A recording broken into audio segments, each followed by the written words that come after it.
Or the E. Franklin Frazier, Fade a Negro Intellectual, I believe it was. Yeah, okay. Written in 1964 or something like that. Wow. But if you read those books now, the same problems we suffer from then we suffer from now. But the flip side of that, you have books. I haven't read Coates. What's his name? Who wrote The Rage of the Privileged Class. Okay, I've heard. Ellis Coates. Uh-huh.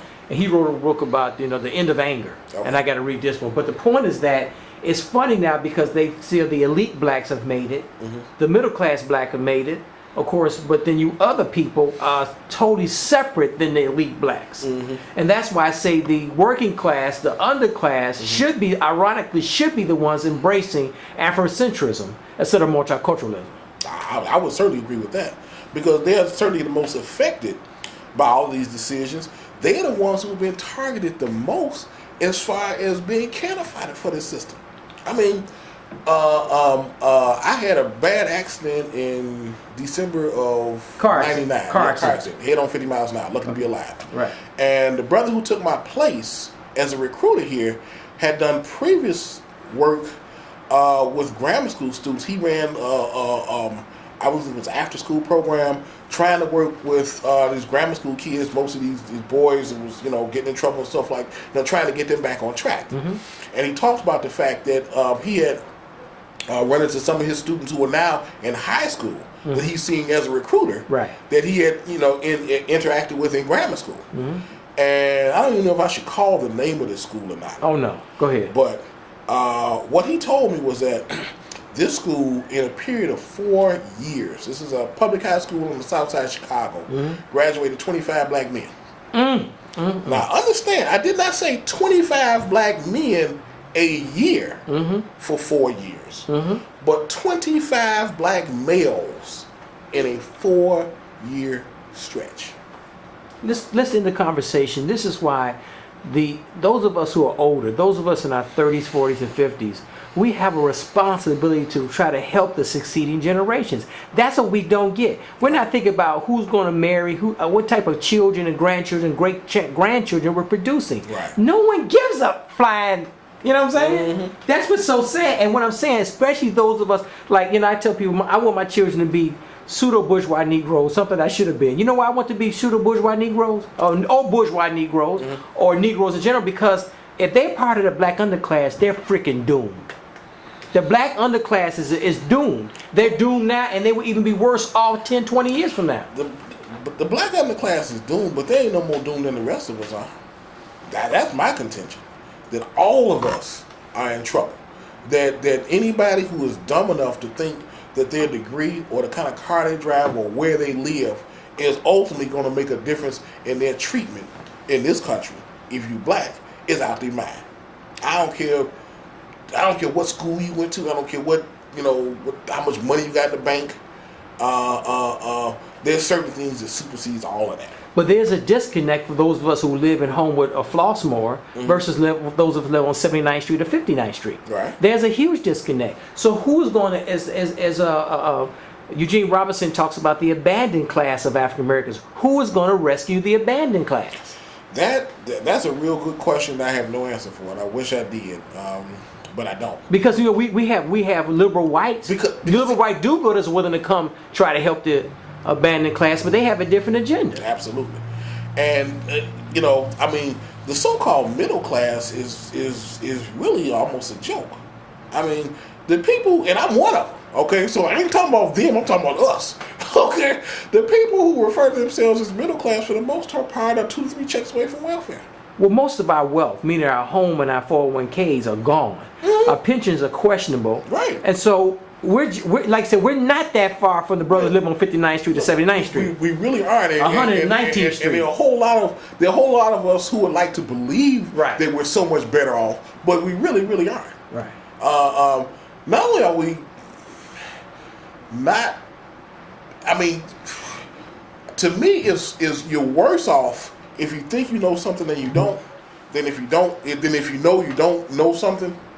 In other words, to me, I'm better off knowing that I don't know karate than thinking I know karate and going to a karate match and getting my butt whipped because I don't know it for real. People who think they know something that they really don't know, in my opinion, are worse off than people who know that they don't know. Well, listen to this conversation. Most of us, most so-called African Americans, whether middle class, elite, or underclass, we're not going to, as of right now, we're not going to embrace any Afrocentric thought. Unfortunately. Yeah. I mean, so I'm saying, so if we're not going to embrace it, we're basically doomed. Yeah, and it is the goal of this society to make sure we don't embrace it. So it ought to be our goal to make sure that we do, because that's our saving grace. That's what's gonna, if we're gonna get saved, that's what's gonna save us. Well, people say it's our culture. Our culture is our strength. It was our history. One of the things the Europeans saw to when we got to this country was that we suffer from what's called historical and cultural amnesia. We have forgotten who we are, and we have forgotten what our way is. But we said we're American. We not African. We're American. We've been here for centuries. Yeah, right. Yeah, we're American. We've been on the. We're not African. We've been on the planet Earth for 4 million years. Not 4 million, 2 million years. All right. And we've been in this country for 400 years. All right. So, I don't get it. Now, that 400 years is a drop in the bucket compared to 4 million years that humans been on Earth. And we say, and what is African American culturally is Lil Wayne. It's hip hop culture. No, that is absolutely not. And again, this whole ghettoized notion of what black is and what black culture is. So for some people, you ain't really black unless you ghetto. Since when did the term black and ghetto become synonymous terms? All right. Since when did being black be synonymous with being ignorant, being flat talking, being a stupid acting, walking around with your pants hanging down, your underwear? That's our black culture. That is absolutely not our black culture. That is some imposed insanity that comes from us living in a environment where we are suffering genocidal oppression. And when I say genocidal oppression, I mean it literally and not figuratively. Before the camera's going to cut off, we need leadership. Now, people say we need to be our own leaders, which is the biggest bunch of crap. The masses need leadership. That's true. Where's the leadership going to come from? Because you got some Christian ministers. I think it's run our political leadership. Most of these Christian leadership it's run its course. Traditionally,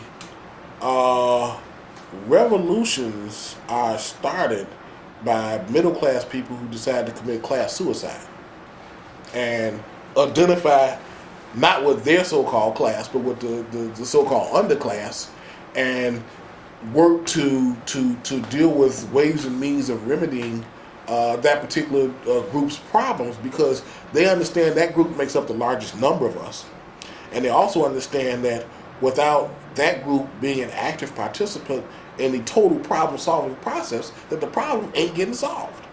It's just not.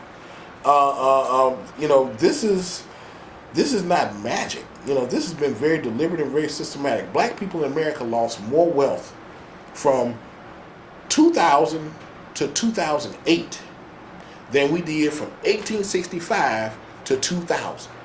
We lost, collectively in this country, black people in America lost more wealth in 8 years between 2000 and 2008 than we did collectively between 1865 and 2000. 8 years versus 135 years worth of growth and 8 years worth of it being stripped away. Deliberately done by these bankers and so forth and so on. I got an article I just stuck in that box that talked about how that whole subprime mortgage thing was aimed specifically at middle-class black folks. Right? Who are what they call house rich and money poor. And now most of our houses are underwater. They worthless. Who gonna buy them? Right. And we can't hardly pass over to pass them on to our heirs because they can't pay the property taxes in some of these suburban neighborhoods. Could you close out by reading the Gimbal? Could you close out this conversation by reading the Amos Wilson quote on the wall over there? All right. I got a wall full of quotes in my office, and if I could only have one, it would be a quote by Amos Wilson that says, "The love we have for each other is the greatest threat to those who rule over us. If those who rule over us want to stay in power, then they must destroy our ability to love each other in a healthy sort of way." In other words, the love we have for each other is the greatest strength that we have. our history, our knowledge of our history and our culture. These are the things that make us strong. We need to embrace the things that make us strong and reject the things that make us weak.